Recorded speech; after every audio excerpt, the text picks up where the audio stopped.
Du Conseil, je ne pense pas qu'elle est ici, hein, M. Ed, mais de toute façon, les membres du Conseil, une partie des membres du Conseil de la Public Policy Forum est ici. M. Greenspan, le président, chef de direction. Monsieur le Premier ministre McKenna, il est ici. I don't know what I'm going to do with him. He's everywhere. But anyway, he came last year at our little graduation at St. Anne's there. We gave him an honorary degree. Was it your 5th one or your 15th? But anyway, he took the time to come to Church Point, a small little community. And you know, we were honored by that. We were pleased that he came. He really gave an oomph to the college. Merci beaucoup, Monsieur le Premier Ministre. And of course, all of you who are here, you know something? They saved the best for the last. That's why I'm first. I wasn't quite first, but anyway, I was close. So, thank you all, and thank you and I appreciate the colleagues that I'm associated with. I'm honored to be associated with the colleagues. I want to point out my family. I asked whether I could bring my family here. They said, yeah, sure, invite them. I said, okay. But I have 6 brothers and 3 sisters, and there's a bunch of spouses around. And the last time I counted, which was about 7 years ago, we were 97. So I just chose the immediate family. Mon épouse Clarisse, 55 years with her this year.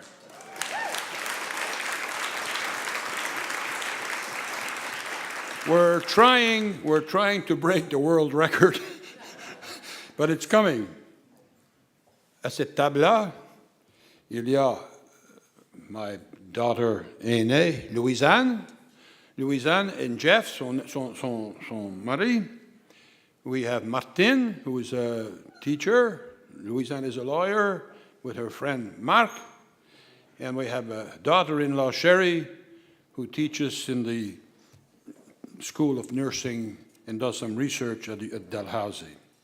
So anyway, I'm glad you're here. Thank you.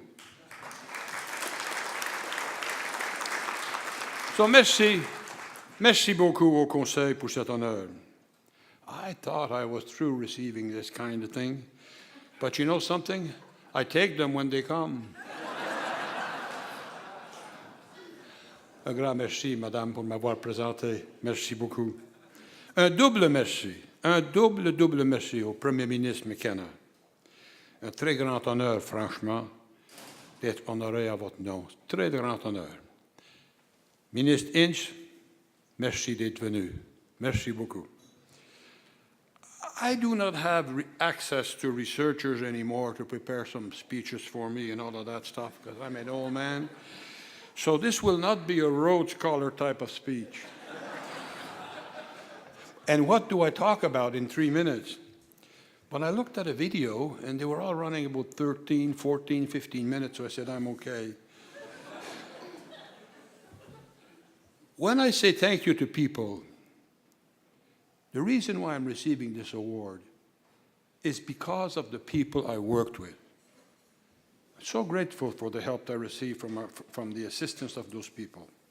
So I decided to focus my remarks on my work experience and as it applies to public policy and the changes brought to society. I started initially teaching. I was teaching math and physics at St. Anne and University of Moncton.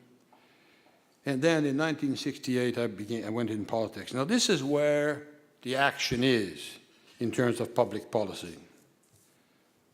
I enjoyed politics. My wife didn't, but I did. I was very fortunate to be elected 51 years ago, and I'm making a correction here, not as an MLA, but as a member of Parliament in Ottawa for Southwest Nova, 51 years ago, holy moly. But that did not happen just like that, because at a very young age, the school and community, etc., I was always interested and participated in public debates and public speaking, and you know, I worked at the polls against those liberals and all of that stuff. But anyway, I'll tell you why I worked against those Liberals, because my father became a member of the legislature in 1949. I was 8 years old then. And therefore, I knew Stanfield. I grew up with Stanfield. He was leader of the PCs. I remember the night in 1949. I was only 8 years old, but I remember when my father won. But I also remember my father crying in 1953 when he lost to the local doctor. Stanfield was leader of the PCs, of course. So, I know my wife is going to say that I'm bragging tonight. Yes and no. But she's not here to kick me. So what I want to say is really telling people, and particularly younger people, that there's a place for involvement in society, a place for involvement in getting involved in public policy. When Pierre Elliott Trudeau called the election in June 25, 1968, I was asked by Mr. Stanfield to run. I did, and I won. At that time, there were not too many young PCs, young members of Parliament. There was Herb Brough from Tracadie, who was 3 years younger than me.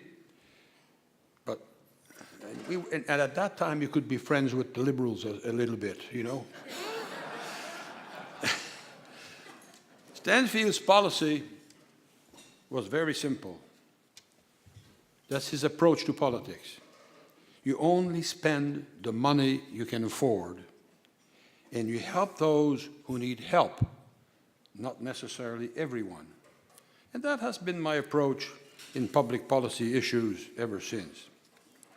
When I was a member of Parliament, I focused primarily on bilingualism, on the Official Languages Act, fisheries, and natural resources. These were the more prominent issues facing my area and facing the Acadians. Passing the Official Languages Act was tough. We had very few French-speaking members in our caucus. I was the only one from Atlantic Canada. But Stanfield said, yes, we're going to support this, and the act was passed. Now, this great public policy for Canada defined Canada. It defined Canada particularly as different from the United States. And it gave rise to a whole lot of things, to us French-speaking people and Acadians, particularly in smaller communities and when we were minorities. It gave rise to the Université de Sainte-Anne. That's how it came back to life, was because of the Official Languages Act. It gave rise to the French schools in the French school system in the province. When I grew up, I wrote the same provincial exams that you guys from Halifax, your Anglophones, wrote. It was not in French. Now, the French system allows people to survive. It also, you never saw an Acadian in government in terms of public service or anything of that stuff. It did that. I remember when I became president of Nova Scotia Power, even then, which was 1983, I got comment by people that said, you don't belong here. This is not a French-speaking job. Well, I kept the rates down, so it turned out okay. So, you know, the young at that, all through the 70s and the 80s, particularly, all of this gave rise to a whole bunch of Anglophone students as well learning French.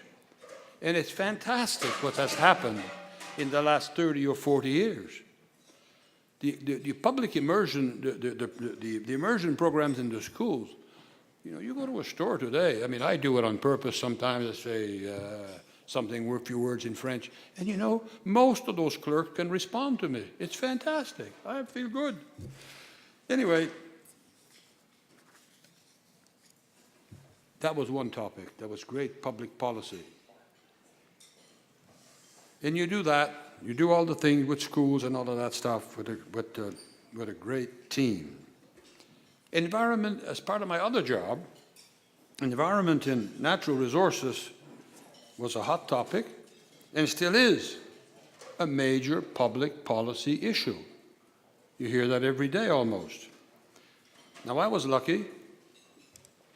I was the only parliamentarian selected from North America, representing the United States and Canada. I was the only one to attend the United Nations Conference on the Environment in Stockholm, Sweden. There was 5 of us representing the Interparliamentary Union. Interparliamentary means that represented about 175 parliaments across the world. And there was an Egyptian, there was me, of course, there was a fellow from the Netherlands, and there was an Asian person. So that policy, that public policy on the environment is still under debate. But it helped me in my job at Nova Scotia Power. It created a mindset about that particular public policy, that we have to do things. Now, there were lots of other policies of general interest during my political career. Legalizing abortion under certain circumstances, decriminalizing homosexuality. So lots went on and created much change in the Canadian life. The issue of Quebec separation, an enormous public issue that lasted for many, many years and probably still not over. My last post was on government ownership versus private. And in 1983, I'm a little bit of a hobo. I just don't hang around too long in any of these jobs. But anyway, I was asked to become president and CEO of Nova Scotia Power. The place was somewhat in a little bit of a mess. There were deficits after deficits. There were 2 utilities that become one, not integrated. People were demoralized, and customers were really very grouchy. So I get the process of making change in people and so on and so forth. And I'll tell you something about involvement. Almost every Thursday of the 13 years that I was there, I would go and visit some of the employees. In head office, I'd drive in my car to the South Shore. Some days I'd go to Cape Breton. I'd go anywhere, just to try to keep people thinking. So it worked out for me. I also felt that there was an issue with the company in the sense that it wasn't performing like it should. And I believe and strongly believe that if a Crown corporation cannot provide more benefits than a private sector, then we should privatize it and collect the taxes. And in 1991, after my research on my part, I discussed, and the Premier of the province of the day agreed, that we could reduce the provincial debt by approximately $3 billion. At that particular time, the debt of the province was around $14 billion. So we raised $3 billion, bought all the assets into the company, and I was able to reduce the debt. I must have afraid to say, Minister Inch, that it's creeping up there again. It's around the same. It's around 14 billion again. But anyway, my 3 minutes are almost over here. What am I going to do? NAV Canada, after we privatized Nova Scotia Power, the Liberals were good to me, Frank McKenna. They offered me another job, which was I went into NAV Canada to help privatize that, and I became chairman of that. Again, we raised $3 billion in debt and buying all the assets of all the towers and all of that stuff. But these are massive, and there are massive public service issues. I thought that the privatization process would become more, what should I say, would become more developed than it did. Anyway, public policy, I've managed the public policy was good to me. And the public policies that these people are doing, researching the issues, getting agreement on this is important. I looked at the public issues being reviewed by the forum here. I noticed immigration.